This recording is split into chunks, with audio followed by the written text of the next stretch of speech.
What's up, Bears fans? Harrison Graham here with another episode of Chicago Bears Now. And coming up on today's show, a brand new Bears mock draft. After trading down from the number one pick, it's also a pre-NFL free agency edition as well, with free agency set to get going tomorrow at noon Eastern. Obviously, the Bears do not have the number one pick anymore because they traded it to the Carolina Panthers. Chicago will now pick at number 9, but they picked up a second, a first next year, a second in 25. Of course, DJ Moore, part of that trade package as well. So you look at the Bears' updated draft picks. This is what they have. 10 picks in total. The number 9, 53, 61, and 64. So for the top 64 picks, they have a number 103 overall, number 133, that pick from the Robert Quinn trade. A couple of fifths and a couple of sevenths. They did get a 7th-round comp pick as was announced, I believe, on Friday. Thursday or Friday that was announced. But 10 picks in total, and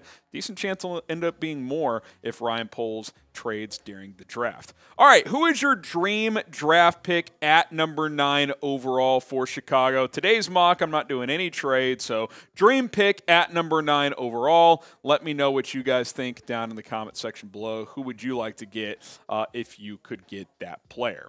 Well, maybe Tyree Wilson fits the bill, and I think it's like 40% chance he's still sitting there at 9, but there is a scenario. I mean, if 4 picks go in the top, 4 quarterbacks go top 8, Will Anderson's a lock in there, then you only need a couple other guys to go ahead of you, and if they don't take Tyree Wilson, he could be sitting there at number 9. And if that's the case, I would be absolutely thrilled to get the Texas Tech edge rusher who is 6'6", 270 pounds, strong, explosive, can come off the edge, can kick inside and play some 3-tech for you as well. He was productive with 14 sacks over the past couple of seasons.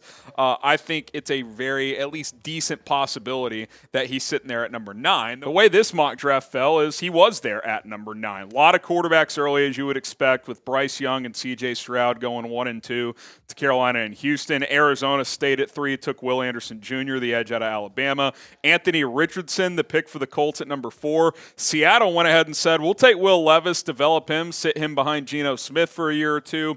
Jalen Carter went number 6 to Detroit. Obviously, he's a wild card. We'll see where he ends up going. Paris Johnson Jr., first offensive lineman off the board to the Raiders at 7.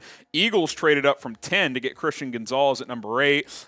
They might lose both Darius Slay and James Bradberry, so that makes sense. And then the Bears get Tyree Wilson before Myles Murphy goes 10 to Atlanta. Listen, if Wilson's sitting there at 9, that's great value. I think he's a guy that could go top 5 in this draft, depending on how things fall. But I do think 4 quarterbacks will go in the top 8, which means, you know, only 4 other players are going to go before the Bears pick at number 9. So there's still a decent chance they get one of these top defensive linemen or offensive linemen. Could have a choice of a couple of guys. Peter Skoronski was still on the board. I opted to go with Tyree Wilson. If you love the Tyree Wilson pick, like this video. Hit that thumbs up icon. Let's get thousands of likes on today's show. I think the value at 9 is fantastic. If you agree with me, go ahead and drop a like on today's show.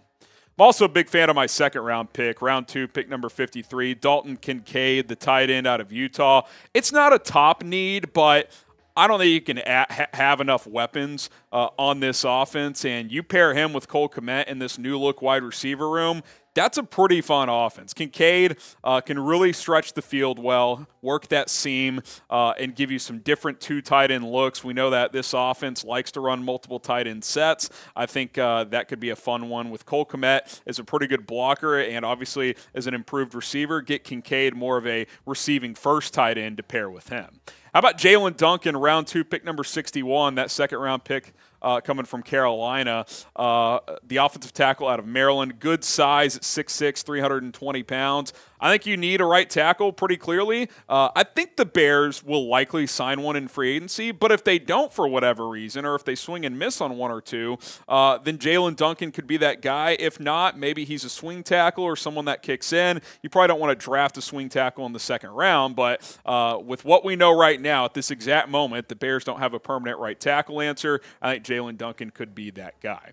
Back-to-back Maryland Terrapins. Didn't have that on my bingo card for this mock draft, but that is where we are. Deonte Banks, 6 foot, almost 6'1", pretty long, freak athlete. 4.35 in the 40, 42-inch vertical, did well in the cone drills.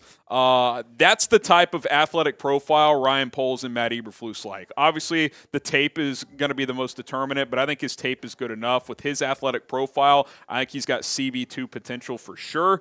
Maybe CB1 down the road, but Jalen Johnson on one side, Kyler Gordon in the Gordon, a guy like Deonte Banks at CB2, I think it could make some sense. Now, the Bears could also opt to sign a free agent corner, more of a vet to pair with Jalen Johnson at that CB2 spot, keep Gordon in the slot. What do you guys think? Should they draft or sign a CB2? Type D for draft or S for sign.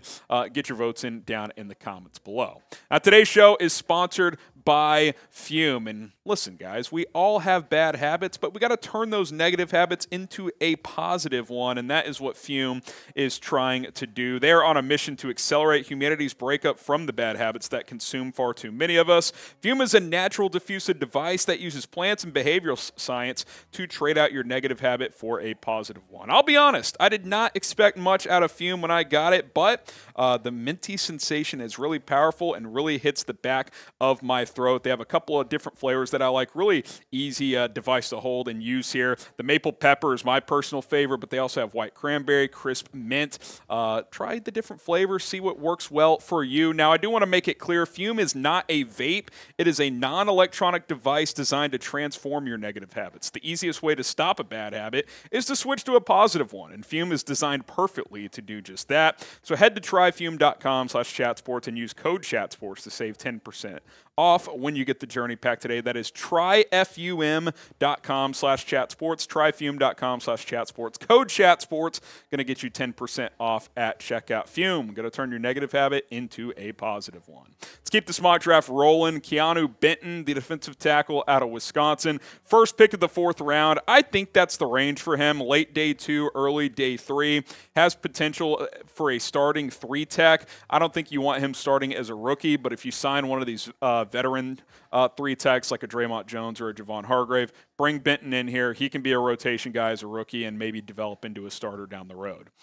Oluwatimi, the center out of Michigan, didn't have a great Senior Bowl, but I thought he did some good things. I read some good reports about him at the Combine. Interviewed well, apparently. Leadership type of guy. Transferred in from Virginia to Michigan. Was part of that undefeated Big Ten championship team.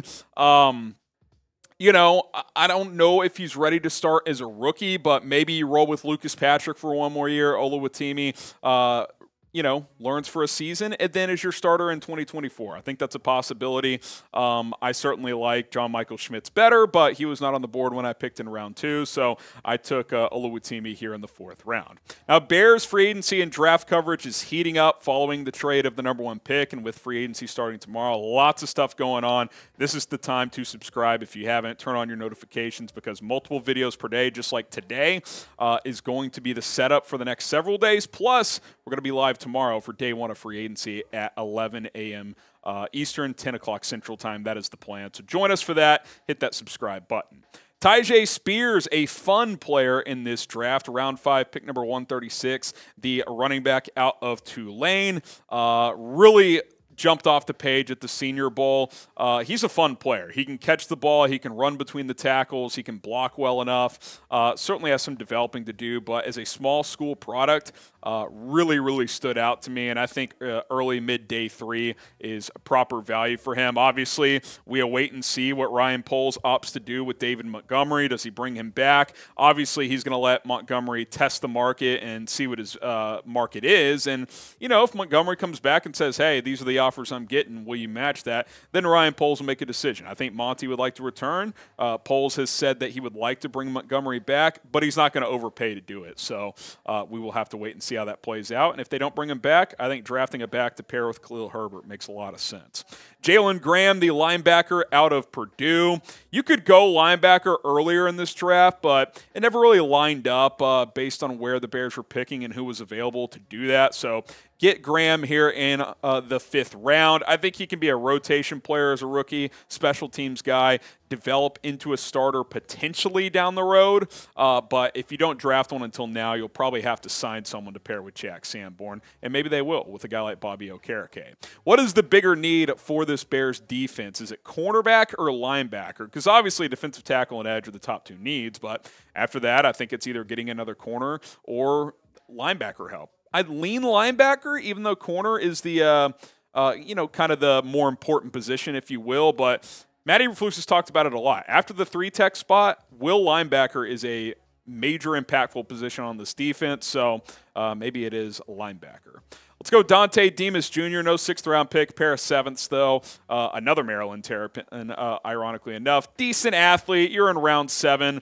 I don't think receiver's a pressing need anymore. Certainly you could still go with the receiver early on, but I think the top 3 are set with DJ Moore, Darnell Mooney, and Chase Claypool, but get a depth guy here that you can potentially develop. And then also in round 7, Cory Durden, the defensive tackle out of North Carolina State. More depth on the defensive line. Bring him into camp. We'll see if he makes the 53. But that's how that goes. 6'4", about 315 pounds. Should have flexibility as a 3 or a 1-tech. All right, grade today's mock draft. Scale it from 1 to 100, or I guess 0 to 100 if you think it's atrocious. 100 means it's the best mock I've ever done.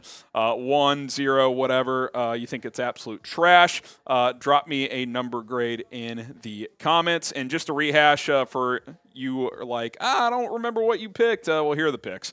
Tyree Wilson, number 9 overall, edge out of Texas Tech. Dalton Kincaid, the Utah tight end in round 2. Also Maryland offensive tackle Jaelyn Duncan. To start round 3, Maryland corner Deonte Banks. Wisconsin defensive tackle Keeanu Benton in the 4th round. Michigan center Oluwatimi in round 4 as well. Tyjae Spears, the Tulane running back in the 5th round, along with linebacker Jalen Graham out of Purdue.